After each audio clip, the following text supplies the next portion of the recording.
pocas personas han influido más en la historia de la humanidad que Jesús de Nazaret. En cierta forma, en su nombre o en el nombre de la religión creada a partir de su figura, se ha desarrollado el mundo tal y como lo conocemos a día de hoy.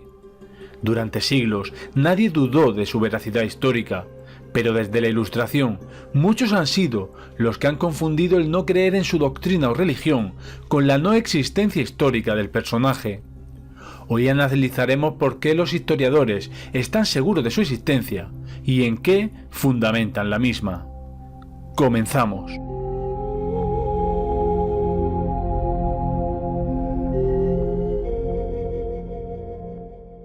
Los historiadores basan fundamentalmente la historicidad acerca de la existencia de Jesús en dos conceptos básicos, el principio de dificultad y el criterio de verosimilitud. Ambos iremos desarrollándolos a lo largo del vídeo, pero empecemos por el principio.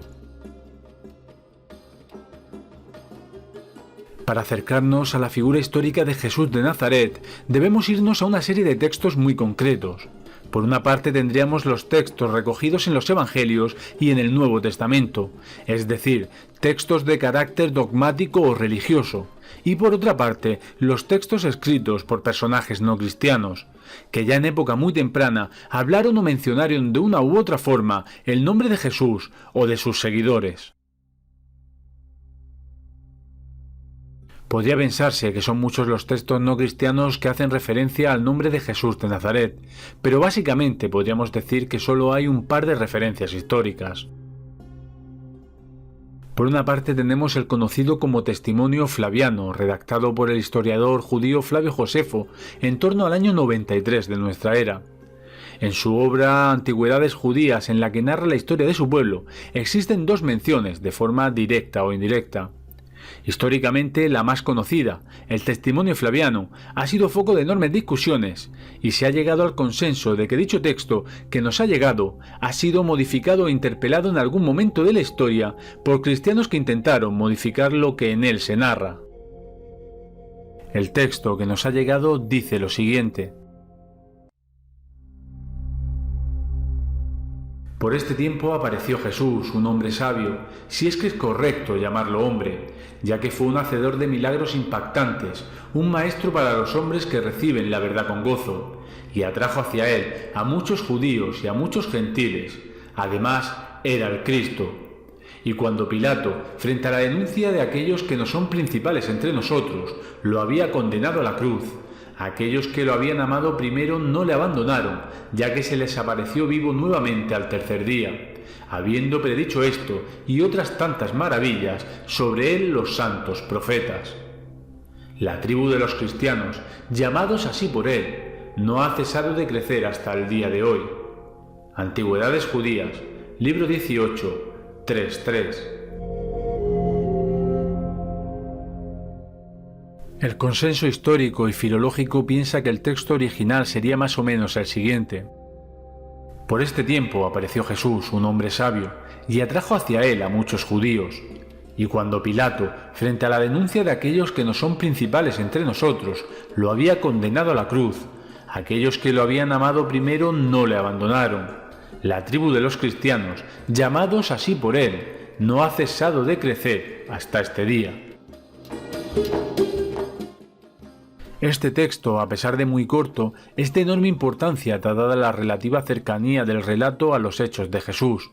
Pero como habíamos avanzado antes, se da también el principio de verosimilitud, ya que Flavio Josefo estaba contando la historia de su pueblo y en este contexto nombra a Jesús entre un grupo de alborotadores o supuestos mesías que trajeron revuelo al pueblo judío.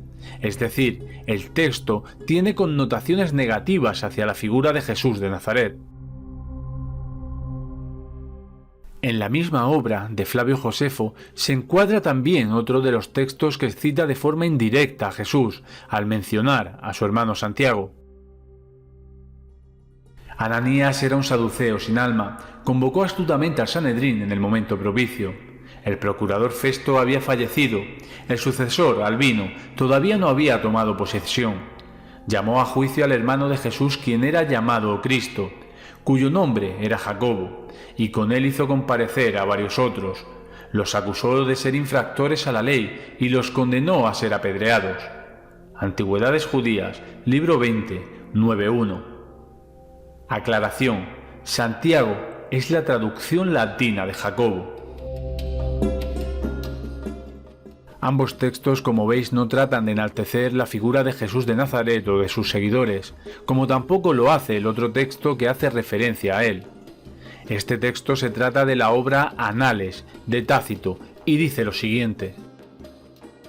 En consecuencia, para deshacerse de los rumores, Nerón culpó e infligió las torturas más exquisitas a una clase odiada por sus abominaciones, quienes eran llamados cristianos por el populacho.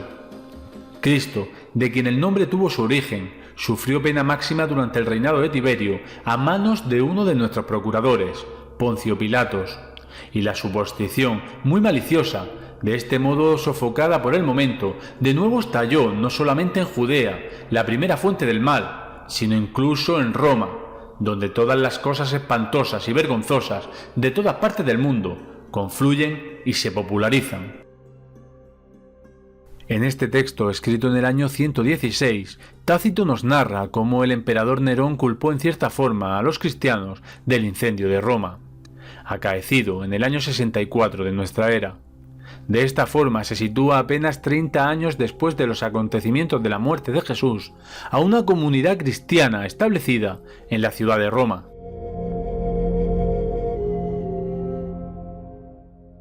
De estos textos tendríamos que pasar directamente a los escritos o redactados en los Evangelios o el Nuevo Testamento, que lejos de lo que se suele creer, a pesar de ser textos que tratan de enaltecer la figura de Jesús, no dejan de ser textos históricos, de los que se extraen valiosos datos, comparables y contrastables con documentos de la época, datos geográficos, políticos, culturales, religiosos y lingüísticos entre ellos.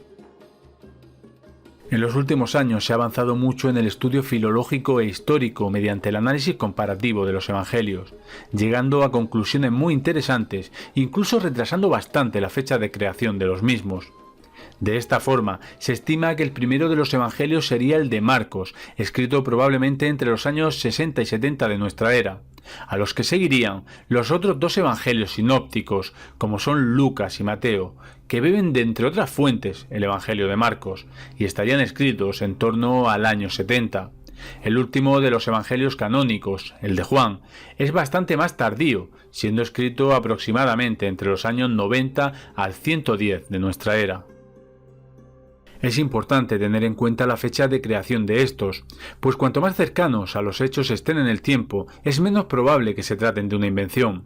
Esto es, si se escribieron en el año 60, apenas habían pasado 30 años desde los sucesos, y aún quedaría gente que los vivió, pudiendo ser rebatidos o incluso negados. Aquí nos encontramos directamente con el criterio de dificultad. Es casi imposible que en apenas 30 años desde los hechos narrados en los Evangelios se hubiese extendido por el imperio una corriente teológica y religiosa sin que ésta estuviera fundamentada en unos sucesos o en unos personajes reales.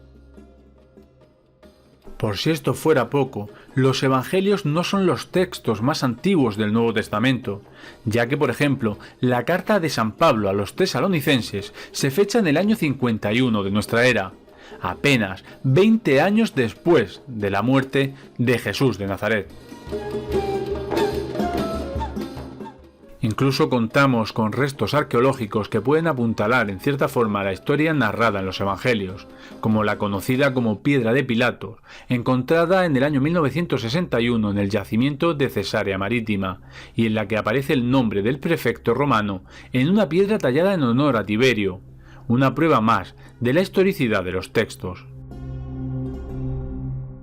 Por último, tenemos el criterio de verosimilitud. Como bien ha dicho en muchas ocasiones el catedrático Antonio Piñero, de haber querido crear artificialmente un mito, lo habrían hecho fatal, ya que existen numerosas contradicciones entre los propios evangelios canónicos, y en ellos no solo se reflejan obras y milagros, sino también las dudas de Jesús en la cruz, con la famosa frase de Marcos 15:34, Elí, Elí, lama sabactaní, o su salida de tono con los mercaderes en el templo. Por si esto fuera poco, dejan un pésimo lugar a los apóstoles, quienes no solo niegan a Jesús en varias ocasiones, sino que además lo dejan solo en la cruz, a excepción del apóstol Juan y las mujeres. Si fueron ellos o sus seguidores quienes escribieron los evangelios, podían haber mejorado su imagen o incluso corregido los textos de Lucas y Mateo en base al evangelio de Marcos, de forma que estos fueran más homogéneos.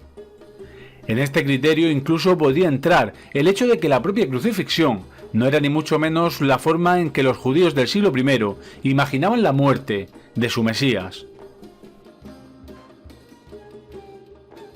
Como veis, son muchos los datos que sustentan la existencia del Jesús histórico, hasta el punto que algunos autores como el propio Antonio Piñero estiman que en torno al 99% de los historiadores están convencidos de su existencia. La existencia en sí del personaje nada tiene que ver con la religión o la fe, que aquí no hemos tratado, pero desde luego, el impacto que suscitó Jesús de Nazaret en su época debió ser enorme entre sus coetáneos, tratándose o no del Hijo de Dios. Sin lugar a dudas, debió ser un ser excepcional.